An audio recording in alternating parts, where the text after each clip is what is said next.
Hey up everybody, how the devil are we all doing? It's the nautical gyroscope and today we're going to be building this. Now in my head it's a kind of smuggler's warehouse. I don't know, it's got a boat, what more could you want? Anyhow, first things first, we need a location, don't we? And today we're in the forest and we're just near this duck's arse. Can you see him splashing around it river there? Simply lovely. While we're on the subject of this location, there's always this twanging noise that happens near it. Let's get back to Bungle's Twanger. If you could let me know what it is down in comments, that'd be fantastic because it's frustrated me ever since I heard it. Anyway, moving on. So the first thing we've got to address, other than the fact my washing machine sounds like it's doing a tap dance in the kitchen and it's being very fucking distracting, is the foundations. And to be honest with you, they're really simple. Just ignore that floating post over there. Shit for brains here. Forgot to delete it after I ripped down the build to film this tutorial. Anyway, basically what we're going for is a 2x2 square with some foundations sticking off it. Nothing too difficult at all, and you should be left with something like this at the end of it.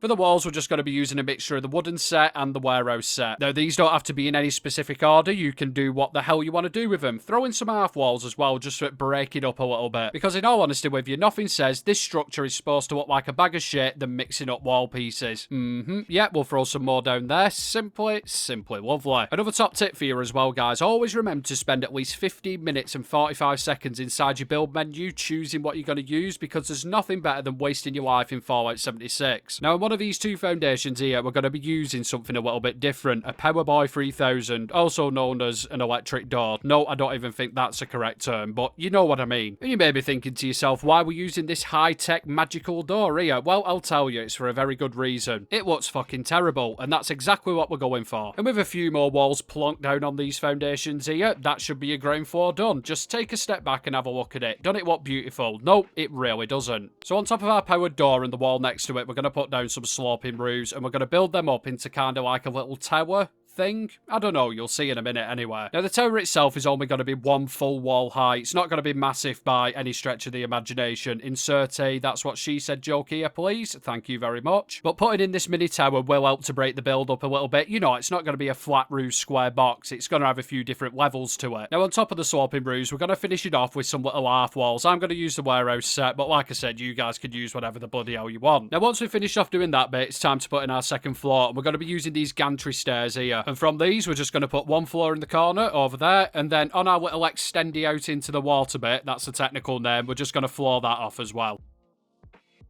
And now it's time to put in our final walls on the tower and some roofs. Now for the roof pieces, we're going to use the pointy, triangular ones. I don't know the name of them. Ah, scratch that. It says the name there, doesn't it? Roof. Yep, that narrows it down a little bit. And with our final two walls, that's the main structure complete. Job's a good one. Now over this foundation here, I want to put on like a little overhang, and that's really simple to do. Just grab a roof piece and snap it to the side of the building. Job's a good one. Unfortunately though, and this may surprise you, I haven't discovered the powers of levitation, so I don't want any of my building to be able to do something that I can't do, so we're going to make it look like it's propped up. Now the way we're going to do this is by getting some of the stair posts to sit where they shouldn't sit. I've already got it blueprinted here, and I'm not going to go over it in this video, but I'll leave a floaty card to how you do this in the top corner now. So yeah, it's entirely up to you whether you want to do it or not, or you just want to leave it. It's your call. If you did decide to do it, just get the blueprint you will have made, place them down on the corner of the foundations, remove the rug, and remove the top stair post if you did put one on. So now we're going to make the crane. I'm not sure if you saw it at the beginning of the video when I was showing them shots, but yes, we do have a crane. It's not functioning though, don't get too excited. Now this thing is super simple to make. We're going to start off with one of the lockers, and we're just going to place down some conduits on top of them. So what we want to do with these is angle them so that when we snap longer conduits to the front of them, they're going to meet at the end, right on the tip. Now as you can see, mine are crossing in the middle. Oh dear me, what we're going to do? Well, what we're going to do is we're going to go back to the initial small pieces we put down, and we're just going to mess around with them until we get it where we want.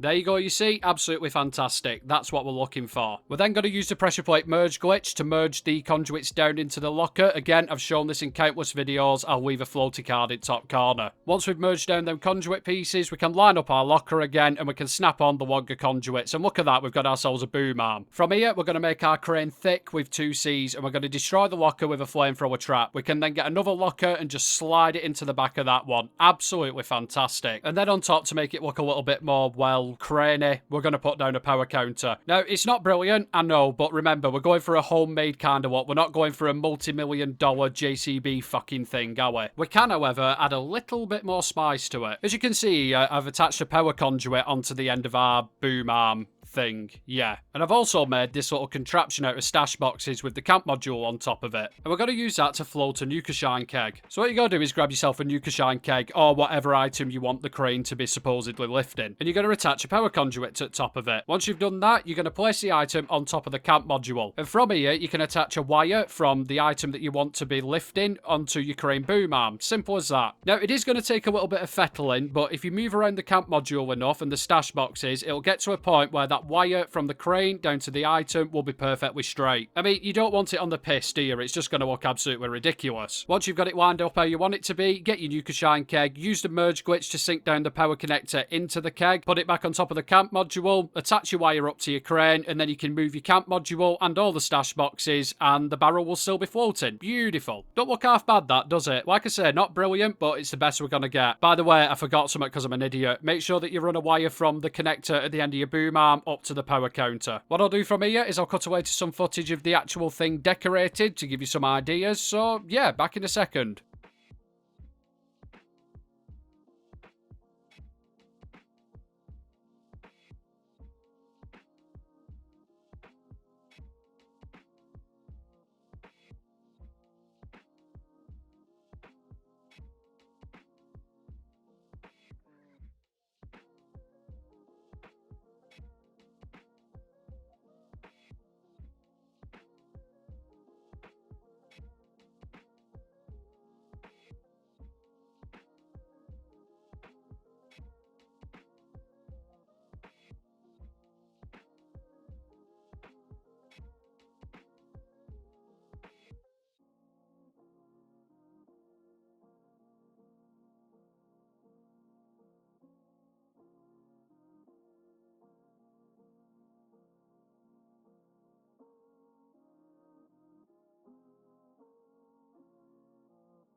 And that is it from me, guys. I hope you've enjoyed the video. As ever, if you did like it, please hit that thumbs up button so I know that I'm actually doing a decent job. And if you want to see more weekly Fallout 76 content, consider hitting subscribe too. Oh shit, I almost forgot. Right, we've also got a Facebook group page thing now. Well, we've had it for a while, but we've actually decided to, you know, do stuff with it. Anyway, it's called Fallout 76 Camp Building and Content. So come over there, share your camp builds, ask questions, you know, the usual thing. There's also the fact that you can share your content on there if you have a YouTube channel. That's where the content bit comes in. And you're never going to get banned for sharing said content, unlike some other larger camp building groups on Facebook. Anyhow, sorry for waffling on. I'll love you and leave you, and I'll catch you in the next one. Have fun, everybody.